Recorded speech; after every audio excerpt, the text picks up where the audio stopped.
Mzansi. Welcome to Game On, the best preview show in the land. I am Sizwe Mabena, proud to be in your company, as of course we will be looking at what's happening in the Hollywood Best Super League. Later on in the show, we'll also be talking about the DStv Premiership, and then we'll get into what's happening in England in as far as the Premier League is concerned. That, of course, is with Shane Mcgregor, who joins me now, the Kaizer Chiefs legend from back in the day. His business was all about scoring goals. Shane, great to be in your company, but it's a great time right now when you look at what's happening in England and consistency in as far as the teams right at the top.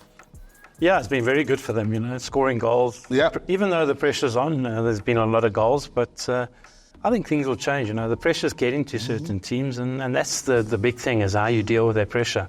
Injury worries. Liverpool got a major injury worries, but having said that, you got Man City, got their players back from injury.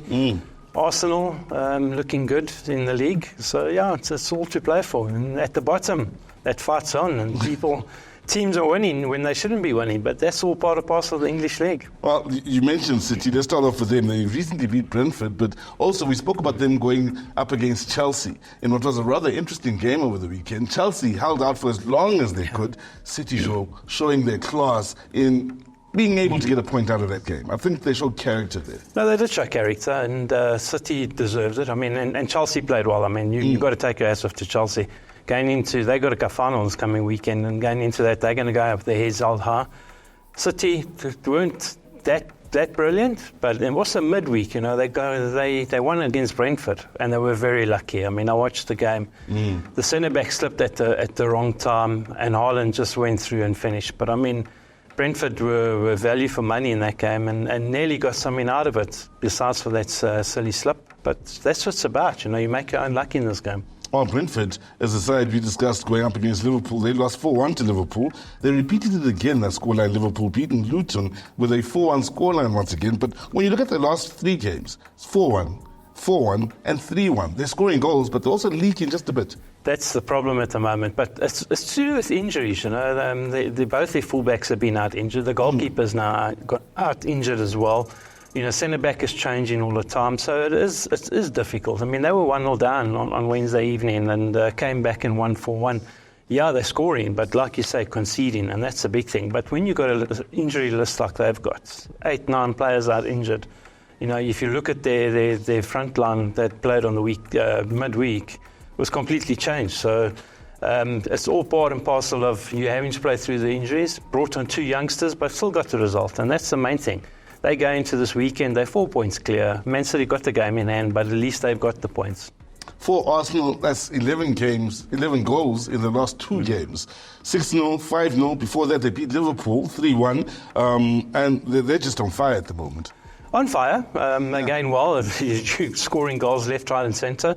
I think when we have a look at the games this weekend, I think that's going to come to an end. But they have been going well since the break. They've been firing on all cylinders. People were writing them off before the break. They went away to Dubai in the sun, had some fun, came back, and now look at them, different class, firing on all cylinders. But it'll come to an end sooner or later, and I think it's going to be this weekend. Could very well be this weekend. Looking ahead to the games that are happening today. Late this evening, they are up against Newcastle. At home, Arsenal, but Newcastle, no slouch. No slouch. They know how to defend. Yeah. And if they've been watching teams playing against Arsenal, they've got to put pressure on them. And that's one thing that Arsenal have been doing. They've been putting the pressure on every other team, closing them down early, making them play longer balls. For Newcastle, that's not a problem. They can play the longer balls. And I think in this game, I'm heading this for a draw. I do think it'll be a draw. I don't think there's going to be many goals. I might be wrong, probably 1-1 or so, or maybe even 2-2. But for me, I think Arsenal are going to come undone, unfortunately. The pressure going to get to them. And Newcastle are fighting. They need to be in their top 4. So I think a draw's on the cards. Well, talking about sides that are fighting, Bournemouth at home, they're going to have to put up a serious fight against Manchester City, who are looking to keep the good times rolling. They've also come up with some important results of late. History says opposite. If you look at Man City's results against Bournemouth, there's always been big results, So I can't see it changing much now. Yeah, Bournemouth are been up and down. They're there and thereabout. They're a middle bottom table team. for me, City will get the job done. They know they've got to go out and get the points, because now they're sitting behind Liverpool. They win this game, they'll be a point behind, equal amount of games. So it's a must-win for City, and I think they'll get the job I have done. to ask you this. Is there a Haaland concern out at City? So the Chelsea game, he missed quite a few chances. Could have easily had a hat-trick with the quality of chances he was getting there. Is there a bit of a problem there? Is there a bit of a concern? Or is it a man working his way back to being 100%? I mean, that's what it is, working his way back. He was out for a long time, so he's getting the goals slowly but surely. But he's missing a lot of chances, and that is a bit of a concern. But for Man City, I mean, they create so many chances, and they've got so many people scoring. So, you're not going to be relying on one player. As I say, they got the best player for me in the world at the moment, De Bruyne. Yeah. Different class. He creates so much. He scores goals. I think they'll be far much too firepower for Bournemouth. Well, speaking about a man who's scoring goals still in Manchester, but on the red side of Manchester, Hoyland has come into good form over the last 6 or so games for Manchester United. In fact, they themselves are on a bit of a run of late at home to Fulham.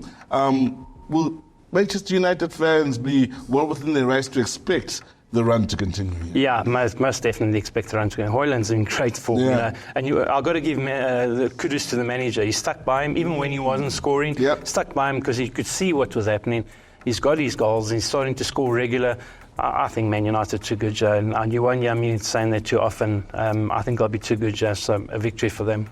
The wins that United have been able to get of late, sometimes not pretty. Not every game you watch United play is the best game in as far as just what it looks like for the average fan.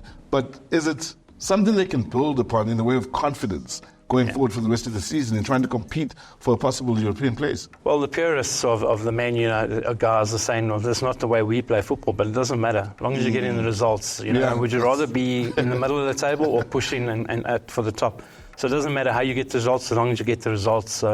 They'll look at it and I might make a few changes, but for me, at the moment, it's working, so don't change while it's working. Still, my surprise team of this season remains Aston Villa, up against Forest. Villa at home, they themselves need to now start picking up a bit of consistency to keep within a European place. Gone through a bad patch, Villa. They come up against a Forest team that's brimming with confidence. Once again, I think a draw's on the cards in this one.